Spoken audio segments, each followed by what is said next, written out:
Hello everyone, welcome back to my channel. ഇന്ന് ഞാൻ വന്നിട്ടുള്ളത് പുളിദോശയുടെ റെസിപ്പിയുമായിട്ടാണ്. അപ്പോൾ നമുക്ക് എങ്ങനെ പെർഫെക്റ്റ് ആയി പുളിദോശ ഉണ്ടാക്കാമെന്ന് നോക്കാം. അതിനു വേണ്ടി ഞാൻ തലേ ദിവസം തന്നെ ഒരു 3 കപ്പ് പച്ചരി കുതിർക്കാൻ വേണ്ടി വെച്ചിട്ടുണ്ടായിരുന്നു.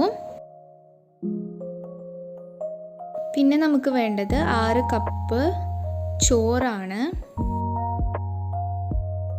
ഇനി ഇതിലേക്ക് നമുക്ക് ആവശ്യമായിട്ടുള്ളത് ഞാൻ കുറച്ച് പച്ചരിയും കുറച്ച് ചോറും കൂടി ഇന്നലെ തന്നെ അരച്ചെടുത്ത ഈ മിക്സ്ചറാണ്. ഇനി മിക്സിംഗ് ജാറെടുത്ത് ഇതിലേക്ക് ഞാൻ 1.5 കപ്പ് പച്ചരി ഇട്ട് കൊടുക്കുന്നുണ്ട്, 3 കപ്പ് ചോറ്, 3 ടേബിൾ സ്പൂൺ തലേന്ന് അരച്ച മിക്സ്ചർ, 1 കപ്പ് വെള്ളം, ഇതൊക്കെ ചേർത്ത് നമുക്ക് നന്നായി ഒന്ന് ഇതിനെ അരച്ചെടുക്കാം. ഇതുപോലെ ബാക്കിയുള്ളതിനെയും കൊണ്ട് നമുക്ക് അരച്ചെടുക്കാം. ഈ ഒരു കൺസിസ്റ്റൻസിയിലാണ് നമുക്ക് ബാറ്റർ വേണ്ടത്.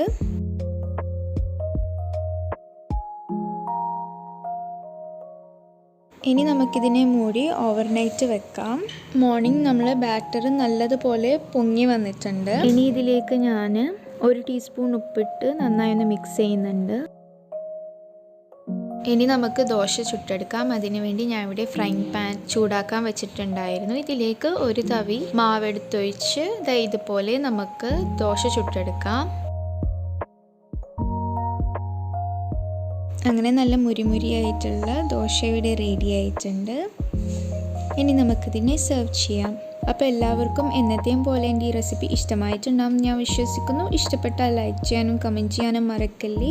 പിന്നെ നിങ്ങൾ ഇതുവരെയായി ഇതുപോലെ ദോശ ചുട്ടിട്ടില്ലെന്നുണ്ടെങ്കിൽ തീർച്ചയായും ട്രൈ ചെയ്ത് നോക്കണേ. അപ്പോൾ അടുത്തൊരു നല്ലൊരു വീഡിയോയുമായി ഞാൻ വരുന്നവരേക്കും ഗുഡ് ബൈ.